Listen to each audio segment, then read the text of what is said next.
Episode 37 హగ్గయి గ్రంథం దేవుని ఆలయాన్ని తిరిగి నిర్మించడం. ప్రియమైన సహోదర సహోదరీలారా, యేసుక్రీస్తు నామమున మీ అందరికీ వందనాలు. బైబిల్ పుస్తకాల పరిచయం సిరీస్లోని 37వ ఎపిసోడ్కు స్వాగతం. గత ఎపిసోడ్లో మనం జెఫన్యా గ్రంథం నుండి యెహోవా దినం యొక్క గొప్ప తీర్పును మరియు దేవుని ప్రేమ ఎంత గొప్పదో తెలుసుకున్నాం. ఈ రోజు మనం చూడబోయే హగ్గయి గ్రంథం బైబిల్లోని అతి చిన్న ప్రవచన పుస్తకాలలో ఒకటి, కాని చాలా ఆచరణాత్మకమైన సందేశాన్ని కలిగి ఉంది. ఈ పుస్తకం బబులోను చెర నుండి తిరిగి వచ్చిన ప్రజలకు దేవుడిచ్చిన సందేశాన్ని వివరిస్తుంది. హగ్గయి గ్రంథం ఒక ప్రవచన పుస్తకం.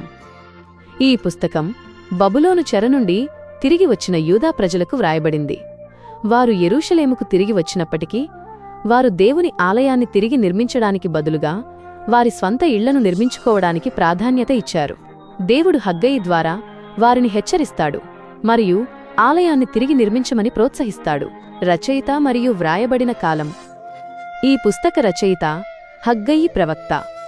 ఇతడు బబులోను చెర నుండి తిరిగి వచ్చిన ప్రవక్త. ఈ పుస్తకం క్రీస్తు పూర్వం 520 సంవత్సరంలో, అంటే కేవలం 4 నెలల కాలంలో వ్రాయబడింది. పుస్తక ఉద్దేశ్యం ప్రజలను ప్రేరేపించడం. ఆలయాన్ని తిరిగి నిర్మించడానికి సోమరితనంతో ఉన్న ప్రజలను ప్రేరేపించడం, ప్రాధాన్యతను సరిదిద్దడం, దేవుని పనికి మొదటి స్థానం ఇవ్వడం యొక్క ప్రాముఖ్యతను బోధించడం, ఆశను ఇవ్వడం. దేవుడు తన ప్రజలకు ఆశను ఇస్తానని మరియు వారికి దీవెనలిస్తానని వాగ్దానం చేయడం. అధ్యాయాల వారీగా లోతైన వివరణ. ఈ పుస్తకంలో 2 అధ్యాయాలు ఉన్నాయి.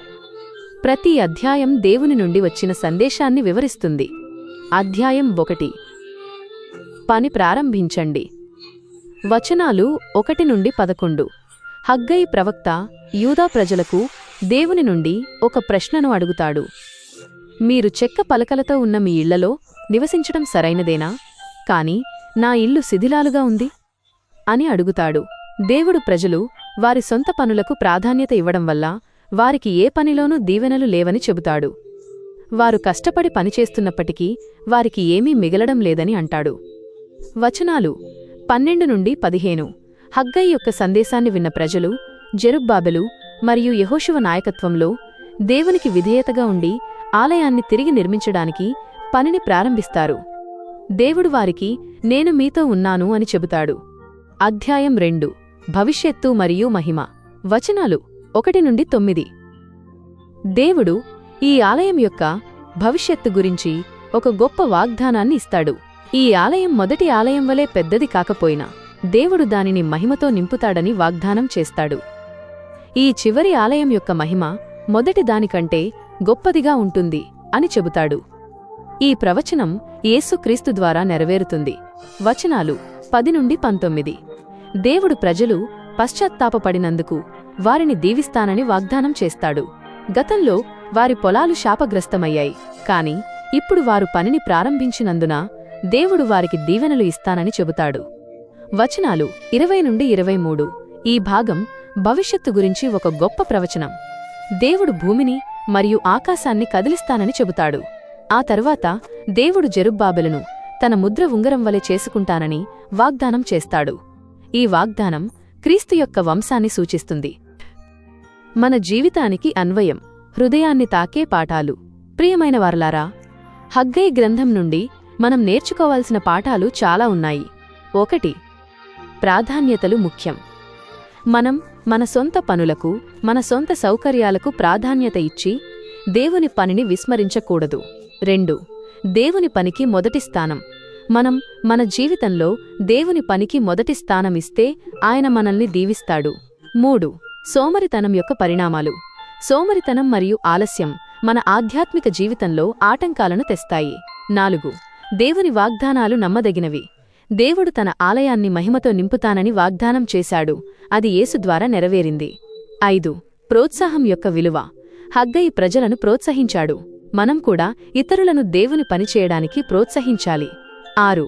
దేవునిపై నమ్మకం. దేవుడు మనతో ఉన్నాడని నమ్మాలి. 7. ఆధ్యాత్మిక పునరుద్ధరణ. మన జీవితంలో ఆధ్యాత్మికంగా పతనమైనప్పుడు దేవుని పనిని తిరిగి ప్రారంభించడం ద్వారా పునరుద్ధరణ వస్తుంది. 8. విశ్వసనీయత. దేవుడు మనకు విశ్వసనీయంగా ఉంటాడు, ఆయన మనల్ని విడిచిపెట్టడు. 9. దేవుని ప్రణాళిక. దేవుని ప్రణాళిక మనకు అర్థం కాకపోయినా ఆయన ప్రణాళిక ఉత్తమమైనది. 10. పశ్చాత్తాపం. ప్రజలు తమ తప్పును తెలుసుకొని పశ్చాత్తాపపడ్డారు. దేవుడు వారిని క్షమించాడు. ఈ రోజు మనం హగ్గై గ్రంథం నుండి మన జీవితంలో దేవుని పనికి మొదటి స్థానం ఇవ్వడం ఎంత ముఖ్యమో తెలుసుకున్నాం. తదుపరి ఎపిసోడ్లో మనం బైబిల్లోని 38వ పుస్తకం జెకర్యా గ్రంథం ది బుక్ ఆఫ్ జెకర్యా గురించి తెలుసుకుందాం. ఈ పుస్తకం అనేక అద్భుతమైన ప్రవచనాలను కలిగి ఉంది మరియు యేసుక్రీస్తు గురించి వివరిస్తుంది. మరిన్ని ఆధ్యాత్మిక కంటెంట్ కోసం మా దైవ సన్నిధి ప్రేయర్ హౌస్ యూట్యూబ్ ఛానల్ని తప్పకుండా సబ్స్క్రైబ్ చేసుకోండి. ఈ ఎపిసోడ్ మీకు నచ్చినట్లయితే లైక్ చేసి 10 మందికి షేర్ చేయండి. తదుపరి ఎపిసోడ్ కోసం వేచి ఉండండి. దేవుడు మిమ్మల్ని దీవించి ఆశీర్వదించునుగాక. ఆమేన్.